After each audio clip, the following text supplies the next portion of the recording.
Moving the needle. Yo, what is up, everybody? This is Transform, and we are here with the Moving the Needle segment with none other than Andy Hunter. Yeah. What is up, Andy? Hi, guys. Doing very well, thank you. Thanks so much nice for making to be aboard. Thanks so much for making the time to be That's a part right. of this, man. We are super honored, bro. Great. Doing well in Wales, is it? Doing Yeah, okay? Wales, UK. Yeah, all over here. It's nearly our tea time. Oh. Let's make this tea. quick. Yeah. That's awesome, man. Well, hey, let's dive right into it, and Yep. just what was life like for you growing up? Like, maybe what was your story? Where are you from? Tell us a little bit about your background, and then maybe lead that into how did you get into music? Okay, well, I'm quite old now, believe it or not.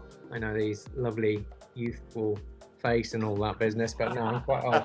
But I grew up landlocked from England. I live in Wales now, but I'm from England originally, from a town called Leicester. And I grew up in a tiny village. It was like in the country. I had one little village shop. So pretty much I grew up outside. We used to do a lot of BMXing. It's when BMXing was like first thing, when they first like rally burners and all that business. Yeah. Yes. Mag wheels, all that business. So we used to have a bit of a gang who used to go around on our BMXs, just around the town making jumps, all that sort of business. Used to love all that. And then it was the early days of breakdancing as well. So we saw ourselves as, robotics, break dancers. We used to, cart around a Lilo as well. Nice.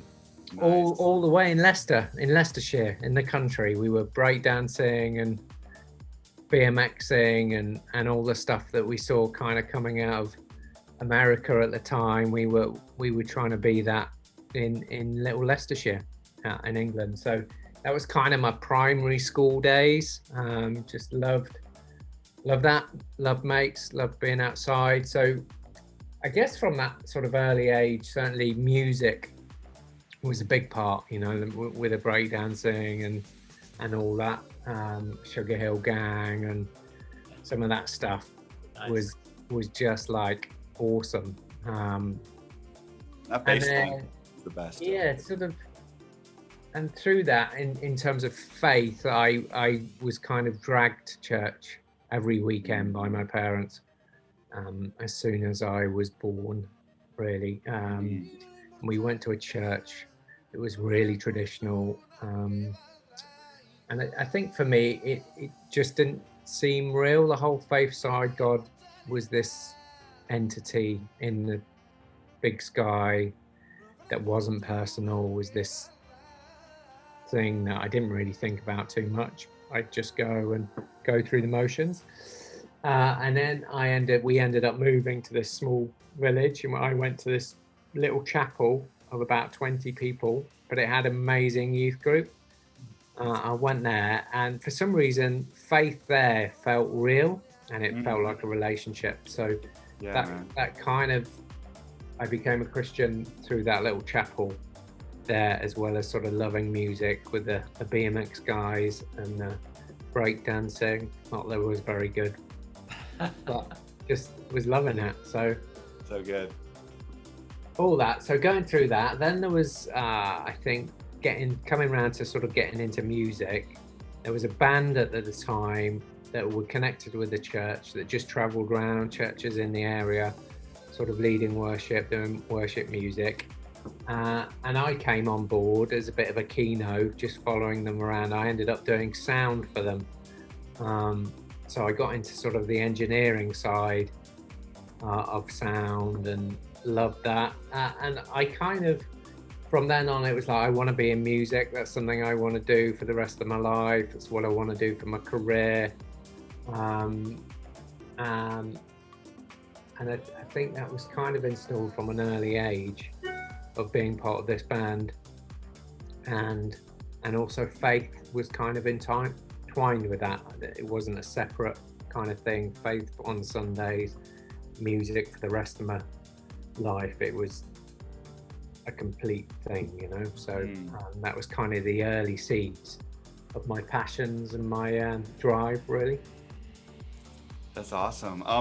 Who was the band? Was there a name for that band, or was it like a worship band? Yeah, it was just a local crew, really. It was just called Damascus Road. Great name. Right. But yeah, it was just we literally would just be invited by local churches, little village churches, and we'd go round and just lead worship. Awesome, man. That's incredible. I could ask you more, but I'll wait for the next segment. Yeah. So no, that's amazing. And for some reason, I'm sensing that maybe some of that initial thing of how you grew up, kind of being forced to go to church, maybe you can correct me if I'm wrong, but that might have actually influenced how you approach your Presence project. You know, kind of using music to connect people to God in just a different way, I think. But that's kind of what I pick up on. But tell us real quickly about Presence. You know, you know, we kind of know what it is, but for our audience, just tell them what it is, how you got the idea, what's happening lately with it. It's just really well done. Well, Presence, Presence project. I started. Well, I think I had the initial idea years ago, probably about 9 or 10 years ago, and it kind of, I've always, as a DJ, I've always seen my music as worship music. Whenever I sort of play on the decks, whenever I do a set, whether it's in a church or in a club, I've always felt that it was kind of a time of worship, and that's just, for me, that's how I express myself. And I just wanted to take it a bit deeper in that sense of, I wanted to come up with a project. It wasn't just an album. It wasn't just the next Andy Hunter album, but I wanted to work with different creatives, different artists, with different expressions of worship within their art form, to create a project with the sole aim of taking time out of our busy lives, reflecting on God and praying. But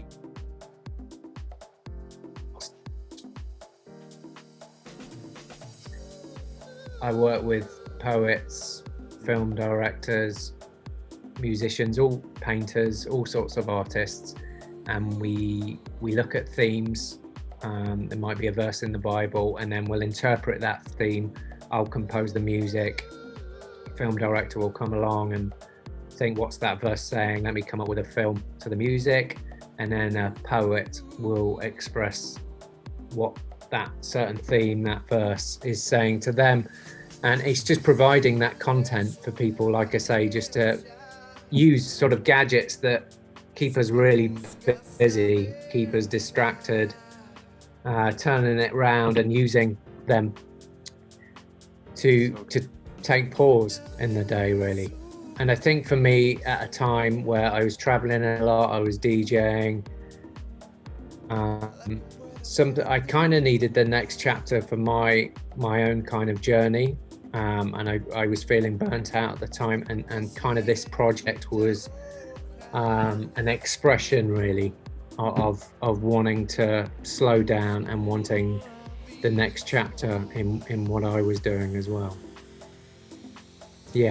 So that's the Presence project. Kind of, it's basically using the arts to reflect.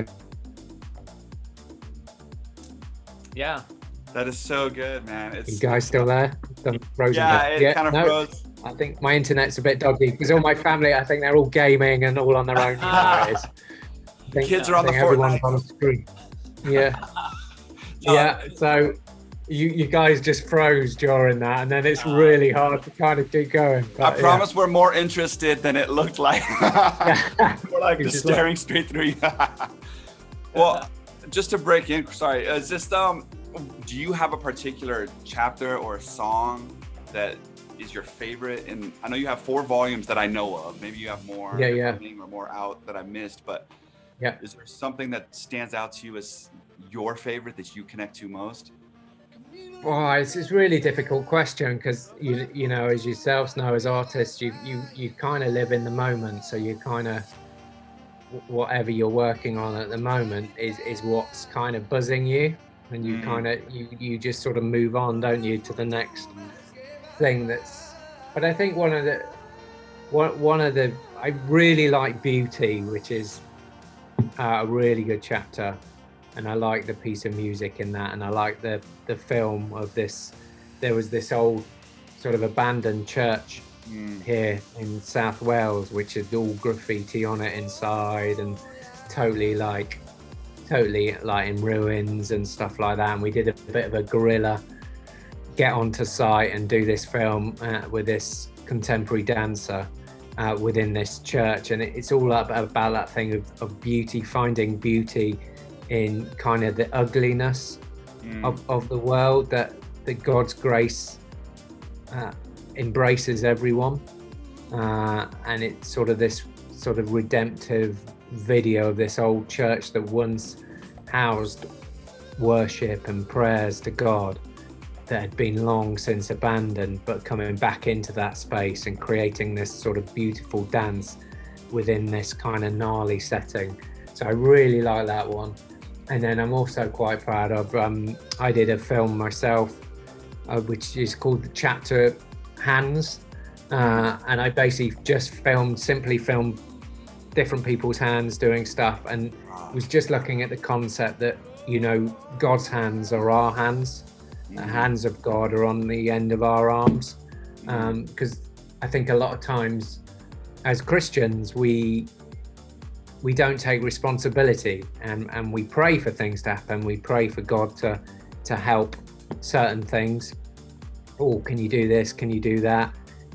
Where sometimes you just think maybe God's just saying, look, I've given you hands, get your hands dirty. You go and care for these people. You go and, you know, you're there to represent me. You're there on earth. You know, go and be Jesus to people, you know, and I think sometimes we need a bit of a reminder of that. So the whole chapter is based around that, and it's just filming different people's hands, and they're all different, and it tells a story, and that's been great, and that's been shortlisted for an art award, which was, unfortunately, it was cancelled because of COVID. It was supposed to go in a gallery in London, in the Oxo Gallery, as a film installation, which got cancelled last year, and then it was supposed to be this April, and we've just found out it got cancelled. So it might be in the autumn, hopefully. But I'm really excited about that, and proud, I guess, because it's a concept that you get when you're dreaming, and then you go and create it, and you feel it's got a strong theme and a strong message for people, and it'll end up in a gallery that's not just for church people, but it's just out there, and it's, you never know, it might win the award as well, this particular art award. You never know. So that's all. I hope so. That's incredible, man. That's great. So before we kind of round out this segment, kind of move on to some other things, just a quick couple questions. Who are your current musical influences that you really draw from? You know, maybe it's in your DJ sets or whatever. And then maybe round it out with, what's the best way for people to get in touch with you on your socials, or any kind of, you know, message format or whatever? Well, I think I have to go to Spotify here, because there's so many different people. I think I'm listening. I'll go to like songs. Let's have a look. That's how I do it too, bro. Yeah. It's like, what am I listening to the most at the moment? There's an artist called Atlas, who's ATTLAS, who's really good, and he did, in my latest mix, he did this track called Miracles, which is I remember that. Really good thing. Also a group who are on Anjuna Deep, who is Leaving Laurel.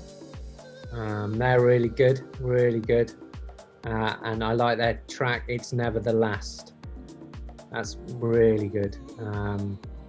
And then an artist called Frey, Frei, who kind of does similar to sort of Presence kind of music, but probably a bit more upbeat.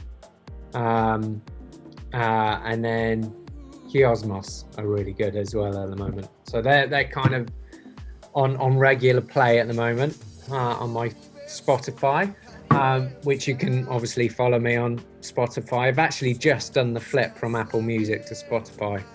I don't know why I didn't do it ages ago, because it's so much better.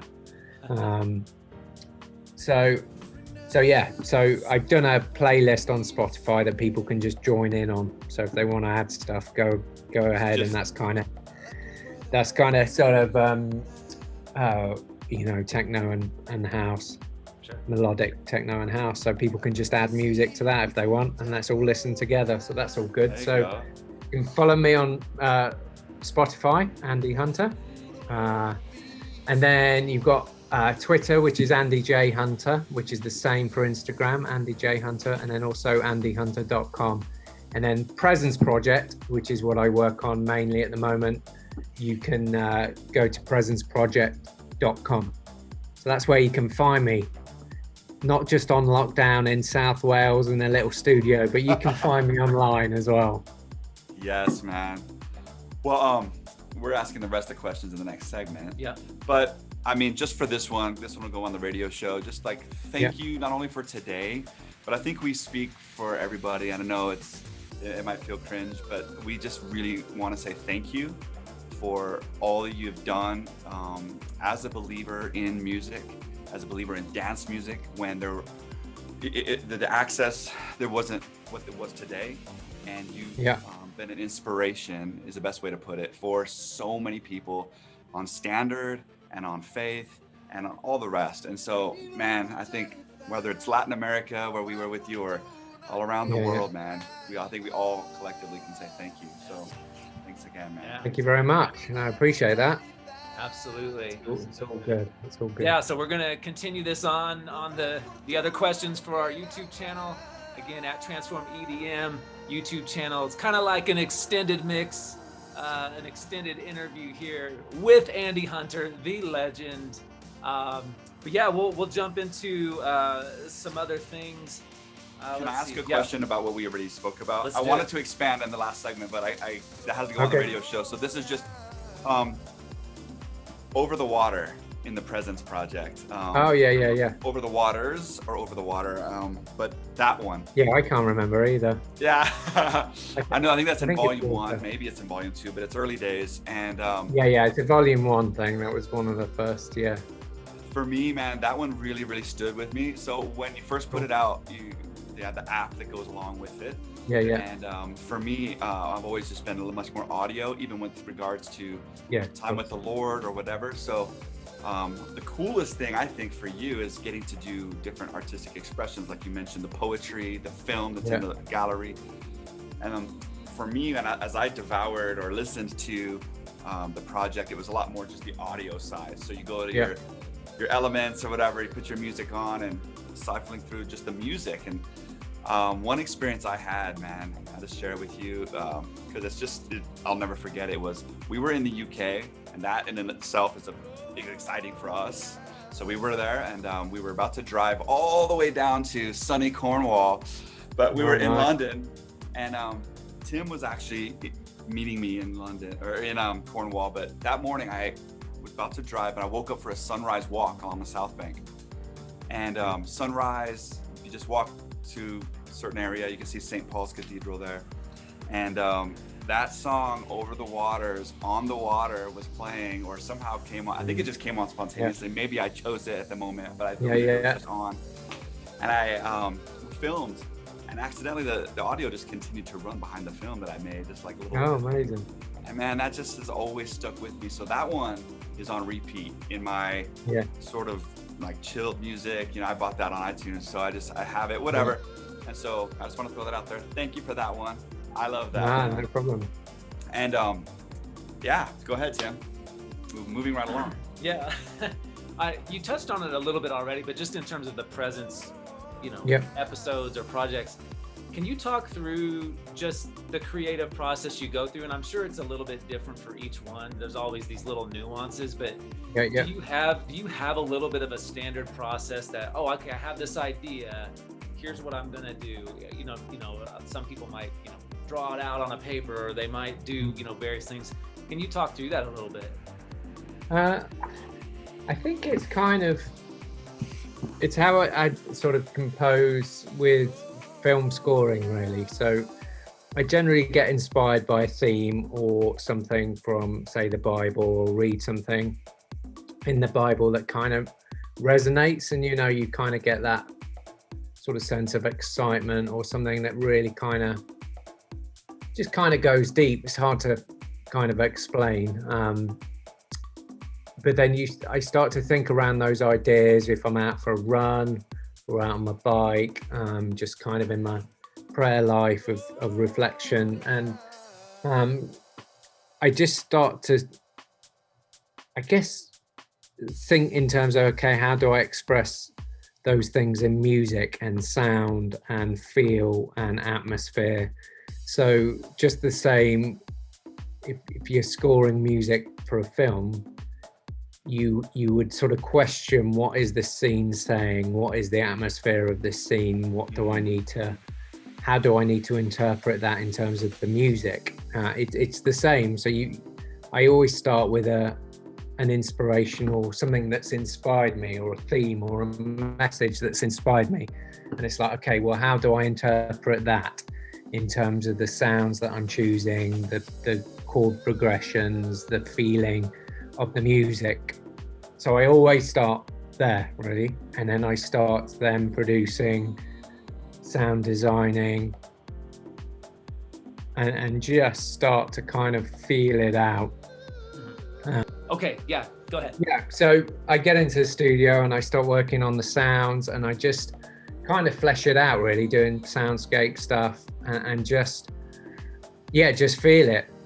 Lately, I've been really getting into kind of spoken word. So there's this artist from Bath called Hannah Glover, who's actually from Sweden but lives in Bath, and she's got such a kind of cinematic, great voice. She's in Psalm, which has come out, and so I've come at that a bit differently. So she'll write a poem, record it just roughly on her iPhone, send me that, and then I'll score to that. I've been swapping it up a bit recently, and then we're working on a project at the moment, which I've gotten ideas for this year, which is kind of not just doing it individually, but maybe doing like 6 pieces of poetry that are all intertwined, and then it'll become like 6 chapters that then slot together. That sounds amazing. So, and it's all based on being really inspired the end of last year by the Lord's Prayer. So breaking up the Lord's Prayer, and then so we've just done a piece of music and spoken word just on the word hallowed, which is one of the starting pieces. Yes. So kind of read through the prayer, and then it's like, it might be just one word that really kind of speaks to you, and then you unpack that. So we're unpacking the word hallowed within the chapter, and then it will move on to the next kind of paragraph within the prayer, and that'll be the next film or the next bit of poetry. So hopefully, we're not quite sure yet because it's early days, but by the end of the year, we'll have like 6 films that kind of slot together with an overarching kind of story with music and poetry and all sorts. Don't know, but it's exciting. That's great. No, that's so exciting. That's great. Thank you for sharing that.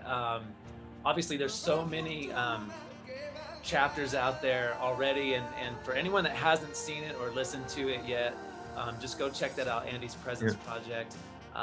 You will not be disappointed. In fact, I think you'll be drawing a bit closer to God from it. So great stuff.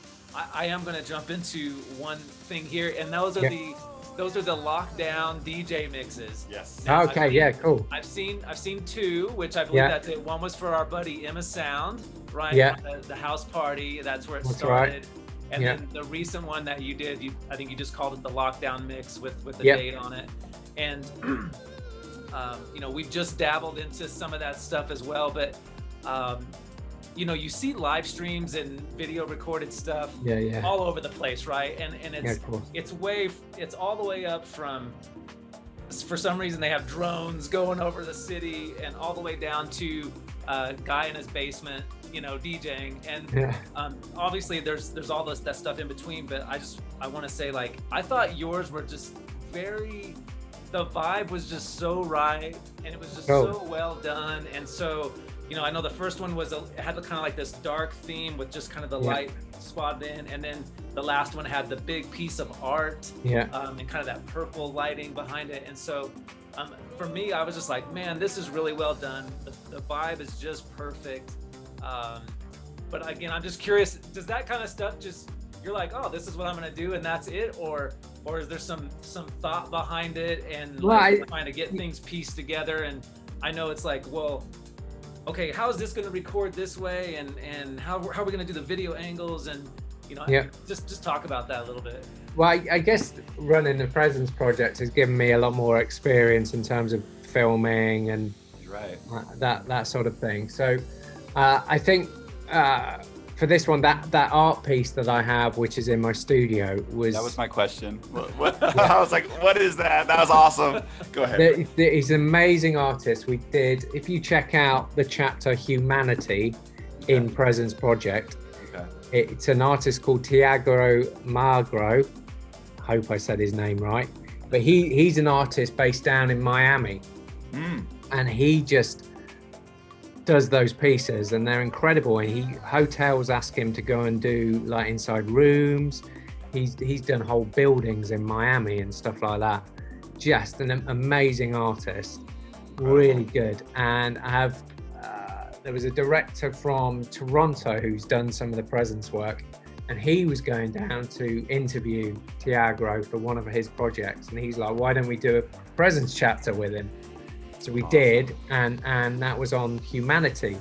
So you watch the film in Presence and you watch it being created, and there's so much depth to it. So he starts on the canvas by writing words, and then he smears all that and then adds paint and extra layers, and then the whole thing is about Jesus becoming human. And that's the end piece, which is just an amazing piece of art that he shipped over and now have on the wall in the studio. So I thought, that's such a good backdrop. So shoved the decks in front of that, first camera angle, and I thought, what's the easiest way? And sometimes when you live stream, things cut out, like today doing this interview, you know, things happen. Right. And like, I think sometimes if you just record it, you can get better audio, and it won't. I mean, Facebook could block some of the music, which is annoying, but on YouTube, it'll just play straight through. So that's the place to watch it. But you're not going to get dropouts. You can't obviously interact as much. But I just think it's just, you end up with better quality. So it looks better and it sounds better than sort of a live experience. So I just set up 2 camera angles. I thought one for the guys who like watching mixing. So every time I do a mix, I'll have a camera angle on the mixer, what's going on there, and just ebb and flow from that to the sort of the main shot, which is the art piece, me still in front of it. So I think I really enjoy, it's funny going back onto the vinyl, which I'm obviously using like a track to scratch. Yeah. But I started on vinyl. I've always loved vinyl. It is, I think I said in my blurb about it, it's my happy place. Totally. And I think being in lockdown has brought me back to when I can find the time just to get back on the decks and kind of, I think the danger when you do something professionally is it becomes a job, like everything. Yeah. And I think over the last year, I think I found my joy again with just DJing and just and not really caring what people think or what music I'm playing, or and just enjoying the music basically that is lifting my soul at the moment. So I'd like to do more of it, but it's just obviously finding the time and doing it. But I mean, I'm thinking of maybe putting one out every month. That was my next question. Like, if you had plans to do more, and again, like I said, it's done so well, and you can really see the joy that you're exuding joy. You can see it when you're DJing, you know. And I think we're with you. We were both taught on vinyl, so we totally understand that feeling, you know. Even just when we did our last stream, and we were just using the vinyl just to drop samples occasionally, just again the feel to just kind of get that motion back into things, and you know, it's just so tactile, and it's so like and then it's not, but it's just letting the music play, because you can do so much weird and wonderful stuff these days, which is great, like adding loops and samples, and you know, you can loop something up for ages, and all that business is so much fun. But sometimes I think when you're back on vinyl, there's only so much trickery you can kind of do, so it's almost just letting the music play, but creating that journey. The art is in creating the journey of music and the mix and the flow, and that's what I've kind of been really enjoying again. So I'd like to do more for sure. Well, and you know, I do think about probably next one I'll do, instead of a purpley background, maybe same background, just bluish. Sure. A blue hue. You're creating these standards that are hard to like one up every time, but if you do more, it definitely has our thumbs up vote of approval. That's for sure. And I mean, I've seen 2, and I think those are just the 2 right now, but just so good, and I really enjoy them. So thank you for doing that, and if you keep going, thank you for that too. Well, right on, man. Well, right before we end, and again, we're here with Andy Hunter, and this is Transform Movement Radio. Just rewinding slightly right before we end, you were involved in so many projects, sort of like late 90s. Then you had sort of an explosion with certain songs getting connected even into film.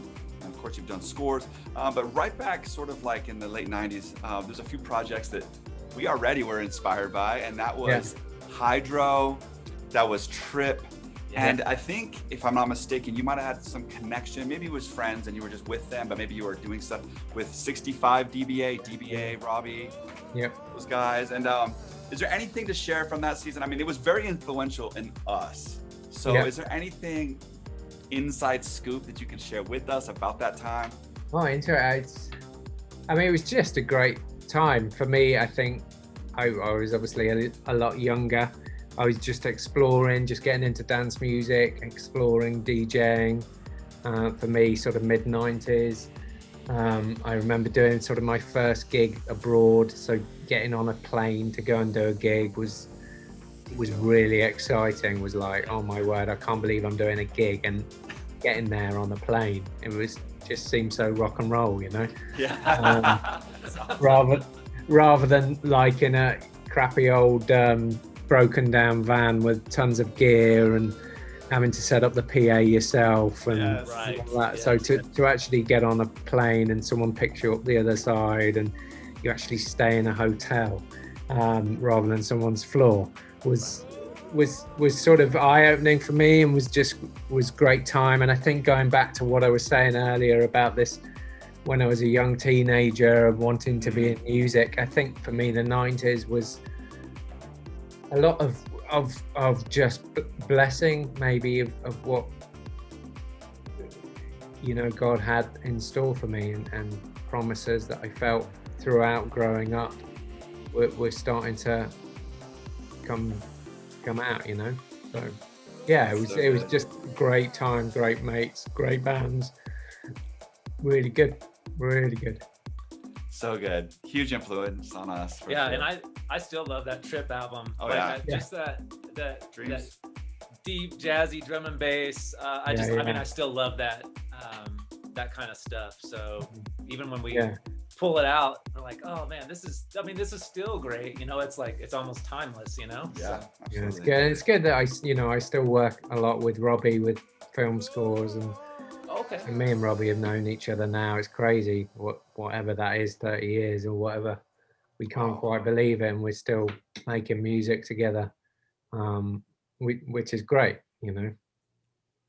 That's so good. That's so good. Awesome.